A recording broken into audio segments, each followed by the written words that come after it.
nobody will not be affected by this economically, in their families, personal lives. So maybe we should talk more about what we can do in these Exactly. times. Yeah, instead of That's what I all like. Yeah. all. So I'm very fascinated by the breathing, and what I also interested in is the cold exposure, the ways you can heal yourself by natural means. Just in what we share, our kind of common mission to help people Yeah, take control over the breath, and then basically, in my book, take control over their own life. Because, yeah, you mentioned just before that we are normal people, but well, you are not that normal in my book. You are like the ultimate superhuman, and you in my book, in my object is somebody that really vouched for this breath and the power. I call the breath is the superpower, not the solution for everything, but always the place to start. yeah. Enough, you are the ultimate superhuman. I'm a Wim Hof instructor, and he also is a superhuman. But so we all share this common mission that we want to teach people, to heal themselves by natural means. So how do we heal Exactly. ourselves, Steve?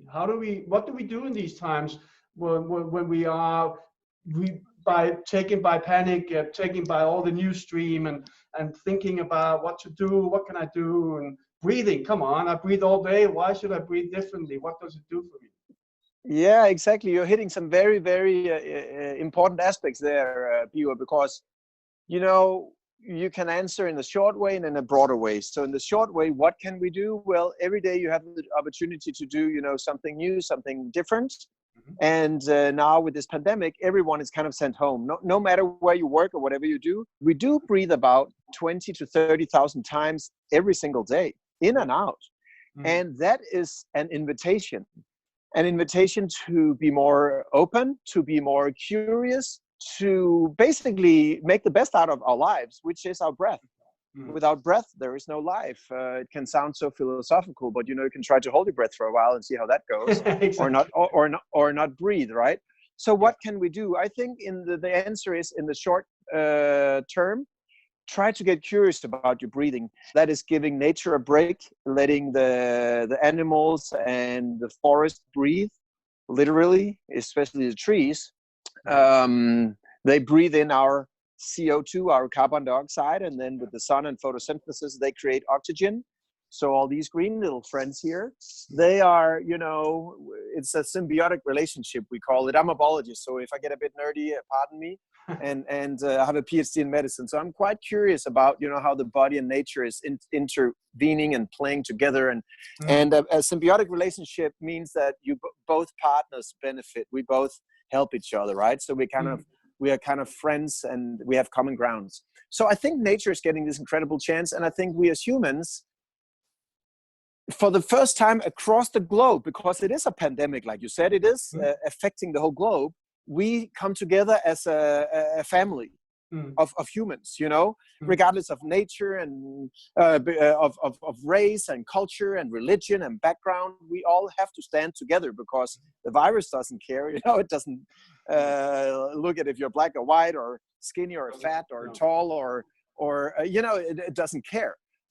So we all have this common enemy, and that makes us, come together. And we see these acts of kindness, of collaboration, of helping, of sharing, of donation. And I think with the breathing, every time we take a breath now, I think not one person on this planet, educated or non-educated, schooled or non-schooled, there is not a single person who has elevated their consciousness, their awareness, that breathing is very important. Whether they understand the lungs or the function of the lobes and the heart cardiovascular system and the brainwave activity and the hemoglobin and the binding of the oxygen and nitrogen oxide, they all understand, wow, if we don't breathe well, we might end up dying way before it was planned. Yes. So I think with today's corona, it's kind of a blessing in the sky, And history will tell. Time will tell, that we'll look back at this time and say, oh, this is when we stopped and reflected on our lives. We saw that the material things are literally just things that will be discarded, thrown away, like an old T-shirt when it's, wrinkled or tear, you tear the T-shirt, you throw it out, get a new one. So we can't bring anything with us. And And I think coming from this very materialistic world, this very so-me world, this very being online, being, staging yourself, showing how good and great everything is, now we actually see that we're vulnerable. We're little teeny tiny ants, on the planet that can die in an instant, right? In a heartbeat, basically. So I think with the breathing, people start to have more awareness. And that's where you and I have, this common passion of what can we do with the breathing? And like you said, it's a superpower. It is. And it is the superpower, because without breathing, we're dead. That's it's it. like also if you can stay without food for a month, struggling a little bit, but you can, and you can stay without water for a week, but without breath, we talk minutes. It's done. So why not start there? Because it's so accessible, and the effect goes so quickly. You can become basic or alkaline within 50 to 20 minutes with the right breathing pattern. It's like, come on. Why is it so difficult for you and me to get people on board to start breathing better? Yeah. Well, I've been on this mission just to, you know this, but people that are watching don't know, they probably don't even know who I am. My name is Nick Severance, and you can introduce what I am or what I do, but I can tell you the background, and then you can follow up. But many years ago, I wrote this book, and it has this crazy Danish name, so nobody will understand what it means, but it means breathe, or rather take a breath. In Danish, you say stress. Then I thought maybe we should get this out to more people in the world. So I had it translated into English. And as we have done, you said, what can you do in Corona crisis or in this time? You can give, just like you are giving beer, where you're giving your knowledge or giving your passion. That's what people can give, and it doesn't cost anything. Online, we can all communicate how more and more people are doing it now, right? All kids are sent home from school, so they're having homeschooling, online training. And we decided about 3 weeks ago that, open the floodgates, open our hearts, and we decided to give and donate this book to the world. So it's out there available to everyone who wants to read about step-by-step breathing and guiding through, how do you breathe this way, how do you breathe that way, and what does it do to you? And it's combined with the science of what's happening in the blood, in your heart, in your brain, in your lungs, and of course your immune system and everything. And then it also brings in the science aspect of yoga, so kind of a more learning by doing way of presenting yoga, timeless wisdom, meditation, and how the mind is linked to breathing. And then we have the performance aspect, and that's what you also represent, swimming in cold water, seeing if you can stay long underwater. And for me, that is called breath hold diving. So I like to dive deep and hold my breath for a long time. What I think people can do is give more of what they have. So we decided to give this book, obviously, as an ebook, an electronic format, PDF, because you can't ship this to everywhere because everything is shut down. And then we did something else. And I don't even know if you know this, but we created an online breath program that's called Breath Training in Corona Crisis. And we actually also made it in Danish, so it was a lot of work to create 2 separate programs. But we also decided to, in my company, we donated quite a lot of cash, to be honest, all the time and our manpower of my team. And another team we've teamed up with Aerofit. I don't know if you know Aerofit. It's like a little breath device you can put in your mouth. And we decided to give like a medical version of that. And we donated 5,000 of these units in a collaboration with Aerofit to senior citizens in Denmark. Because as everyone knows by now, the high-risk group are the older people. It's our parents, it's our grandparents, the people we love the most, really, right? They're in high risk because of age. Yeah. And so that's what we have done. So if you ask me specifically, what can you do on a day-to-day basis? I think breathing better is one thing.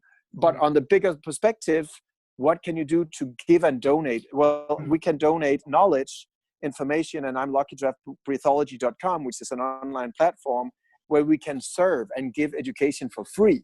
It's not free for us, but we can give it for free because the platform is already built and up and running. So I think we see that everywhere. People are giving, they're donating, they're coming from a place of compassion. And it's not to say there should not be business behind it, I don't expect every yoga teacher in the world to keep teaching for free for the next 30 years. I don't expect any school teacher to teach for free for the next 30 years. But now in these difficult times, at least we give something, and then maybe karma comes in a good way and brings something back to us. Exactly. Give if you can. Give if you can. Yeah, exactly.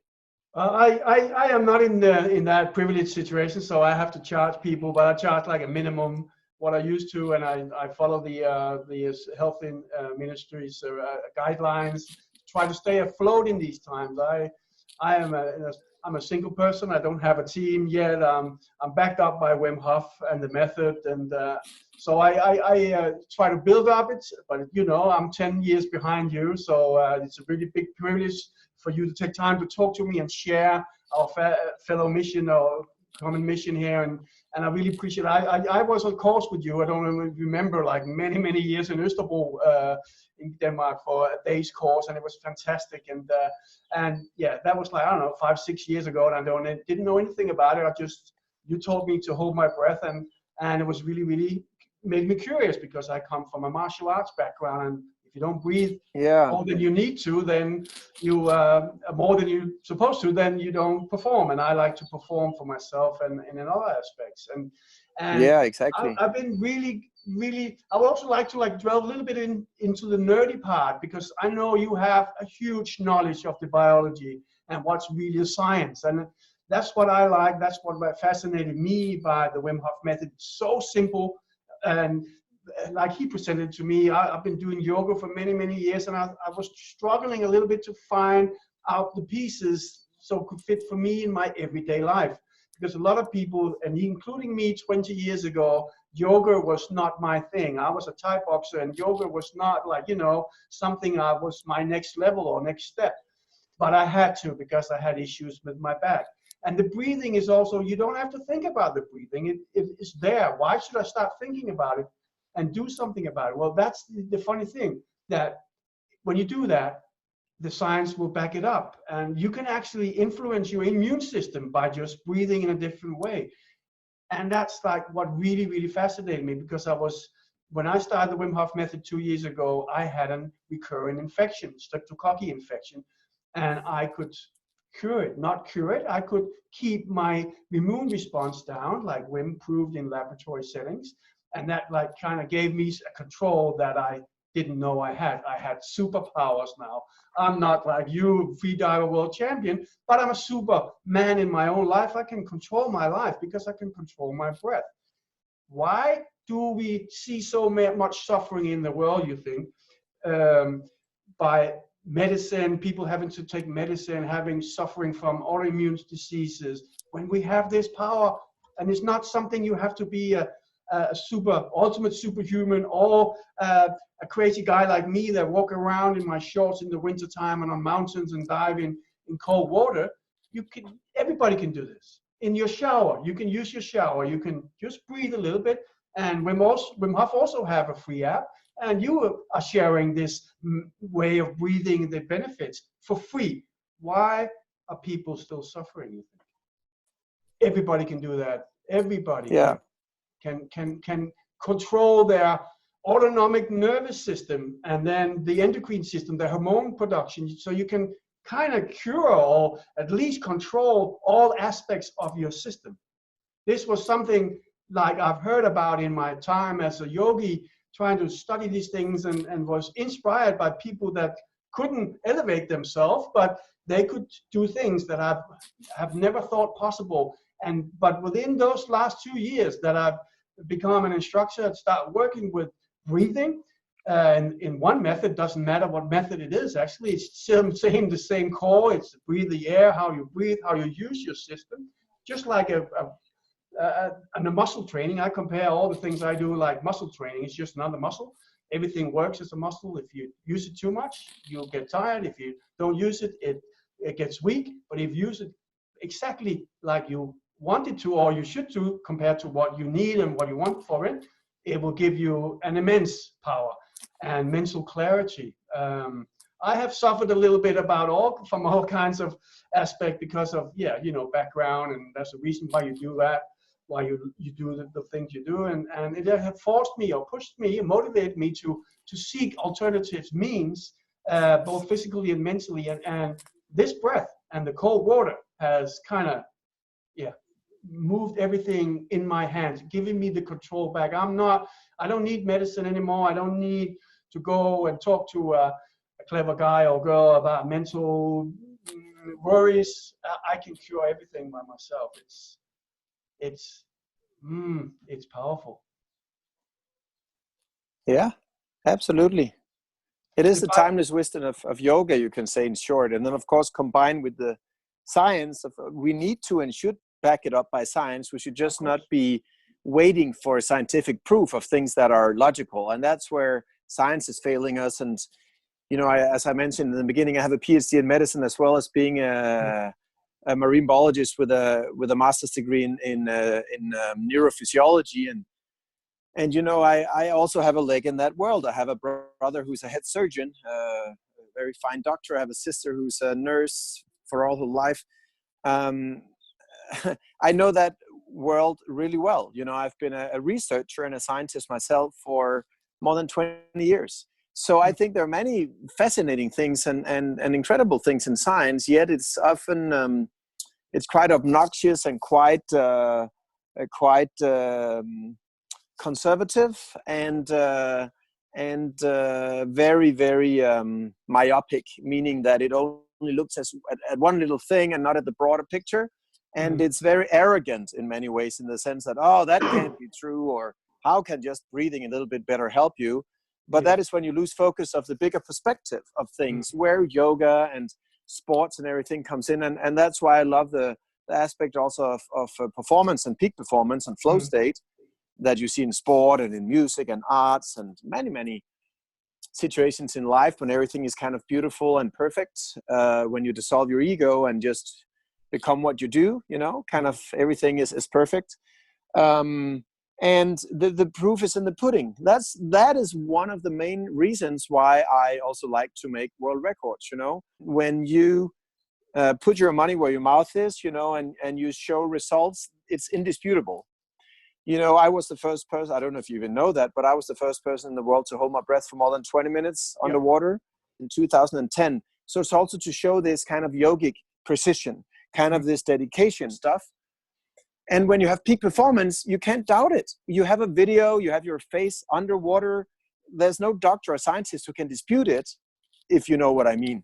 Mm. And of course, we also did simultaneous measurements of the blood, of the pH lowering, because you get crazy amounts of carbon dioxide, and then you get all the hydrogen ions, and the pH goes crazy. It's like sky dropping down, so you get very acidic, to use your term, so very opposite of being alkaline.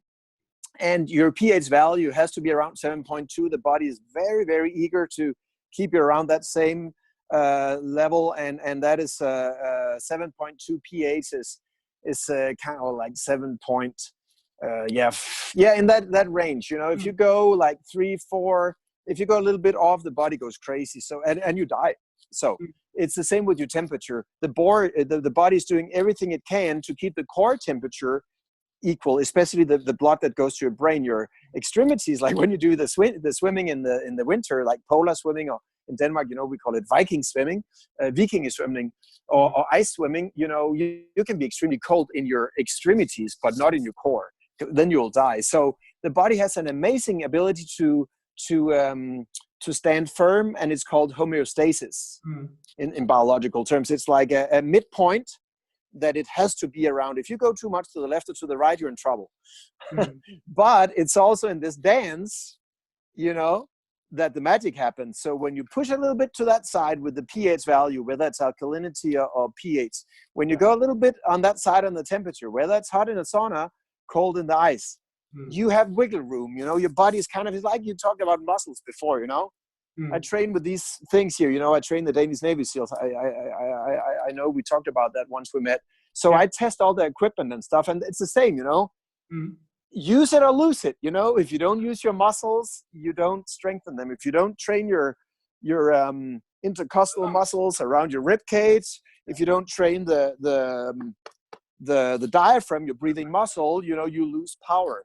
And it's the same with all these temperatures. If you don't wiggle your body and use it, you lose it.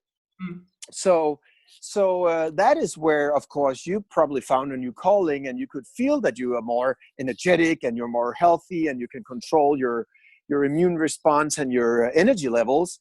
And I was wondering already more than 20 years ago, when I started in my or actually 30 years ago, but when I started in yoga and going to India more than 20 years ago, getting initiated in yoga. You don't know this because I've not told many people, but I was introduced to all this, and I already at that time was wondering, pardon my French, why the hell is nobody doing this like in a more scientific way, in a more simplistic way that can be applied by everyday people?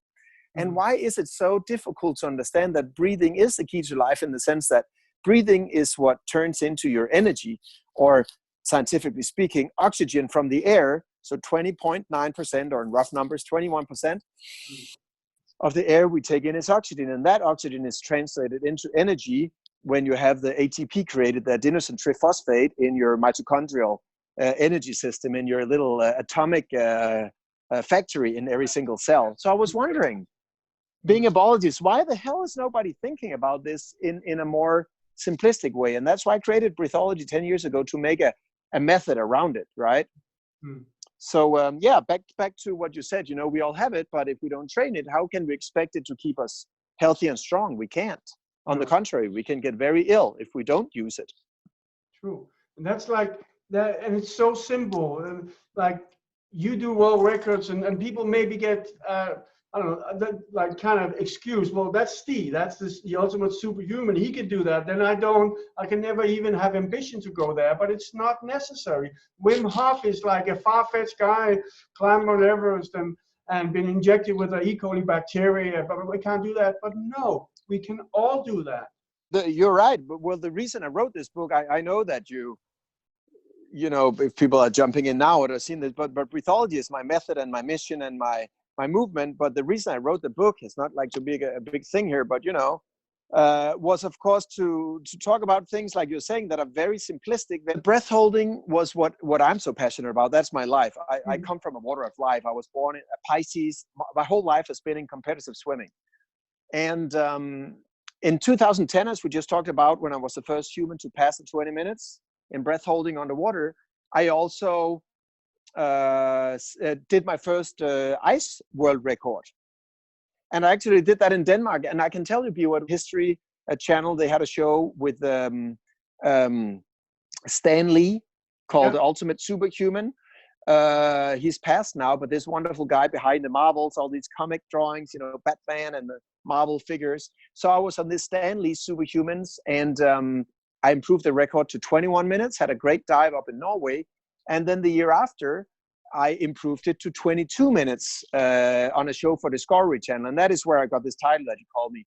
I was crowned the ultimate superhuman by Discovery Channel. Beat my own world record, but what I realized was that when we did it in Greenland, under thick ice, it was such a beautiful place where I've never felt so small and so in awe of nature, because Greenland is it is so raw. It is so crushing, the silence and the magnitude of the mountains and the ocean and the cold, and you're just dead in a minute if you don't think about what you're doing, right? And I would say that, like I mentioned before, Bjørn, that was a shift for me those years, that I started to do more and more Guinness World Records that had more of a, how can I say, a spectator's eyes perspective, demonstrating to science and to the world, to these people that you're talking about that are listening now, hello, you listening or seeing this video, completely everyday, normal, wonderful people that might not want to swim under the crazy ice in Greenland, or hold their breath with sharks for 20 minutes, or climb up a mountain, or run, barefooted in the snow. Or in the desert, all these crazy ultra runs, or do a marathon, or do a triathlon that is so popular now, or the Ironman, right? Let alone doing 10 Ironmans in a row. The point is, to what you're saying, everyday people will benefit from this, and they should. So it is our job and mission to explain to people why breathing helps, how they can do it. So show a simple way of either swimming, or going with a cold shower, or getting your body to work up, or like when I wake up in the morning, breath work, aligning the breath, doing some physical activity. I was hanging here, head upside down, all this stuff. Yeah. So how can you use your body in a simple way, 5, 10, 15 minutes a day, to stay super strong, have a good core, have your flexible diaphragm going up and down, 20, 30,000 times a day, breathing in 80, 90, 100% of a full breath, not 60 or 70, where you're constricted and you're like, your solar plexus is hot, you can't breathe. No, you need to, make it flexible and subtle and really work, and this is the main thing that people are not taught in school, how to breathe when they're kids. Then they go to the sports club to play football or swim or play basketball or whatever. They're not taught how to breathe properly either. Then you become a military, a Navy SEAL, an elite soldier. I train so many special troops around the world. Now I also train the Royal Air Force. I train Navy SEALs. I train all sorts of elite soldiers. They are also not taught how to breathe. Believe it or not, they might have heard of box breathing or something if they're captured, or in a hostage situation. But then again, box breathing is not the best breathing. And when I was training all the leaders of the Royal Air Force last year, and I showed them 1-2 breathing,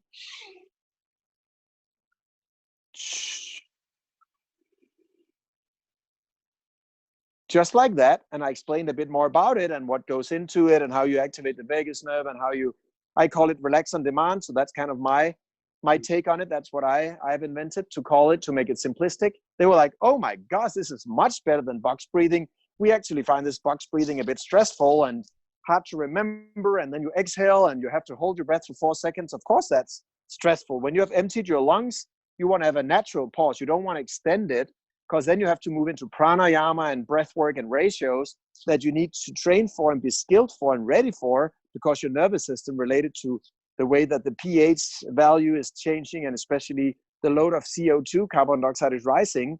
If you don't have training in hypercapnic training, if you don't have a CO2 resistance and your chemoreceptors, they're not used to having higher loads without freaking out and telling your brain, you're dying, which is basically what the body is thinking, right? Then it's counterproductive. It's not beneficial. No. So our job is to explain, how should you breathe? Why is it helping you? How much should you do it every day? And, how can it affect your mind in a positive way so you can control fear and stress and anxiety? But that book and the training program online is free. Today, we're passing 25,000 downloads of the ebook. Of course, our mission is to help 100,000 within the next few weeks. And of course, I'm not stopping there. And that's for the superhuman / crazy / whatever people want to call it. Crazy is the new normal. Yeah. So, of course, I'm not stopping. I want to reach and help 1 million people in the corona crisis. And that is where I think the records are helpful to people. I think that I can hopefully, well, at least that's what some people write, apart from the people that don't understand anything about it and like, that's stupid and you're going to kill yourself and, oh, you get brain damage after 2 minutes, all the ignorant people, just to put it as it is, the very uninformed people that could just take 1 second to look on Google or YouTube or any medical book. But, there's a lot of, what do you call them, keyboard warriors out there with a lot of ideas, but always a closed profile, strangely enough, online. But anyways, if you don't pay attention to those people and pay attention to people that matter and actually are interested and want to learn and grow, I see that a lot of people get inspired by the records that I do. Not to go and do it themselves. And I don't want anyone to go and swim under the ice, let alone hold your breath for 20 minutes. It's extremely dangerous if you don't know what you're doing. Plus, I'm almost 50 years old. I've trained for half a lifetime, half a century for these records, right? What I hope to do is inspire people and just bring them into this mindset of, wow, I can do that too. I can start a company today in this corona crisis. As a matter of fact, it's never been a better time because everyone is online now, and I like knitting, or I like plants, or I like whatever. Let me talk about my passion and see if people want to follow. Maybe there are some people out there who like knitting too. They like knitting things at home. Maybe they like plants or whatever, and you can start an online group. Facebook is free. YouTube is free. You have everything at your fingertips. You just have to activate it, right? So when I inspire people, I hope it's not because they should do records. It's to just be Superman in their own life, and take control of their health. And I think what this corona crisis is much more about than the old people that are sadly dying and this incredible hit of economical disastrous proportions in the world to many people, to most people. I think what we will see now and in a very near future is the mental aspect. When we're not social, we are not healthy and we're not happy. No. We are social animals. When we are mentally stressed, when we are fearful, when we're afraid of what's coming, when we're um, challenged and worried about the future, about our health, about money, about simple things, the Maslow pyramid, having a house, having food, having, a basic income, take care of your loved ones. When that is taken away, when you pull the rug away under people, panic sets in. Yeah. And there is guaranteed no better method in the world, no matter what you call it. Like you said, you don't care if it's Wim Hof or breathology or Butoiko or holotropic breathing or Butoiko or all these great, it doesn't matter. It's all the same. Just like yoga has many names, it's all the same. Yeah. It's about mental health. It's about taking control of your life. And with breathing, you have that key, because breathing affects exactly how our mind is operating. When we're breathing fast and not thinking about it, we're losing control. The mind falls out of control. We don't decide what we're thinking about and how we project our mind into the future and create a beautiful future, with a strong health and with wealth and with a company that's growing. And we don't see it. And when we don't see it, we don't know where to head, we don't know what direction to go. And we're just kind of like a deer in the headlights, like on the road, like, oh my goodness, I can't see anything. Where am I going? What's up and down, right? Yeah. As soon as you take control of your breathing,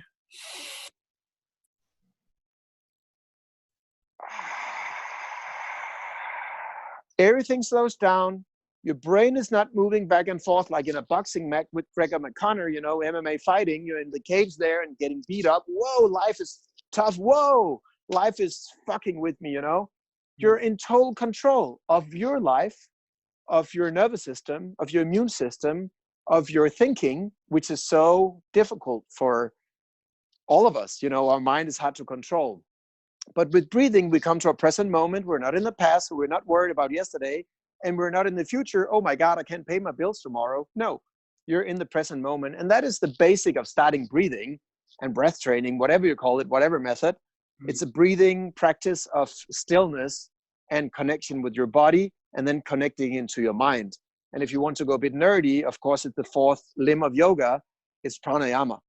So pranayama training, breath control, breath regulation, or breath awareness, and using prana, the life source or oxygen or energy, whatever you want to call it, chi, ki, doesn't matter. Qigong, Aikido, it's all the same. Same, but different, as they say in Asia, Then you have control.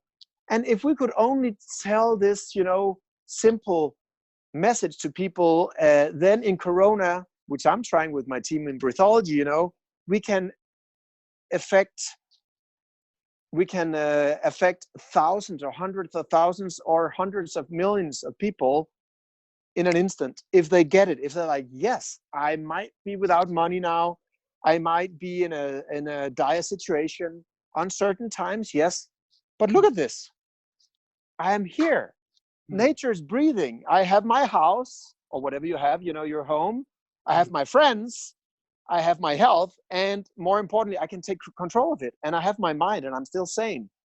And if we can get that message out, that's all I think that matters to us, because that is the mission we both live, you and I. We want to show people that they can take control and become superhumans. I want to finish off this talk, and I'm first of all say thank you so much, Steve.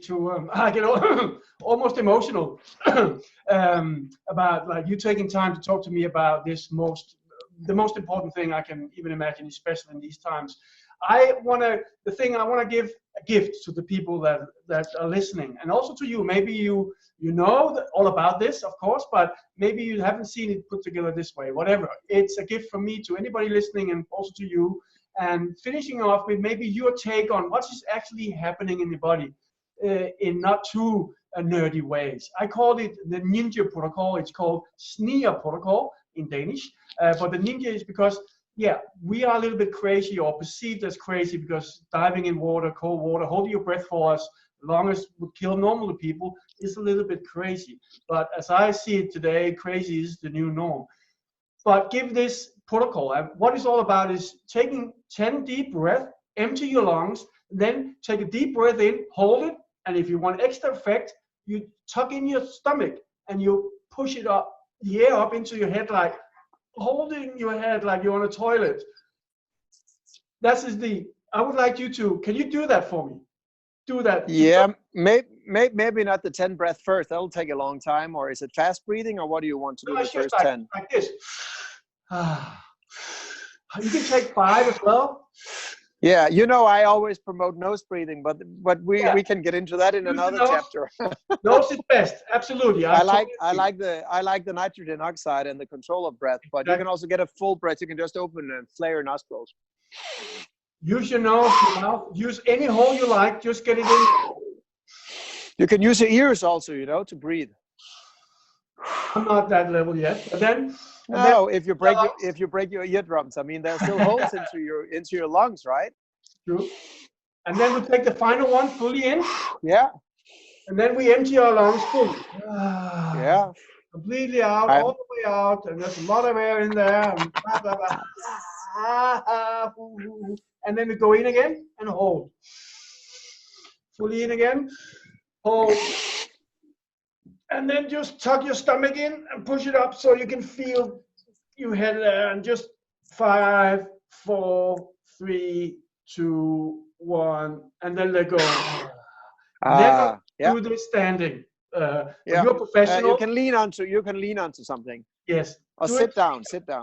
For me, this is a game changer, and everybody can do this, and it changes your state. How do you feel now? Yeah. Well, of course, you feel a bit lightheaded because you increase the blood pressure and the oxygen tension. Exactly. So you get a kind of a wake up. It's like a coffee, you can say. But of course, again, Biwa, I'm not kind of this American worried medical disclaimer guy, but if you do this with people who are not used to breath work or to firing up the nervous system, I think it's kind of like the cold exposure. We should always, in my opinion at least, we should take baby steps always. So if you have people with heart disease or that are frail, maybe with some severe lung issues, maybe you want to take a little bit softer protocol of the ninja protocol because it's quite kind of Tarzan style, right? It is. I know. Again, I always recommend to take a few breaths. Just do one and then hold it and then build it up. But it is, as you say, exactly. Coffee. If you don't, you can never always respect or expect to have a coffee around, a cold shower around. You always have it around. Yes. Your version good of one that suits you at this moment. Exactly. Yeah. No, it's very good. Thank you very much. And it combines many different things, and we can nerd out about that some other time. And let's do that another time. Whatever the breathing is doing to you of a million good things. Yes. Wow. Thank you very much, Steve, for taking your time. And, all the best to people out there, and the best to you. Thank you for all the good work you do, Biwa. Ciao, ciao. Thank you for the inspiration, Steve. Bye.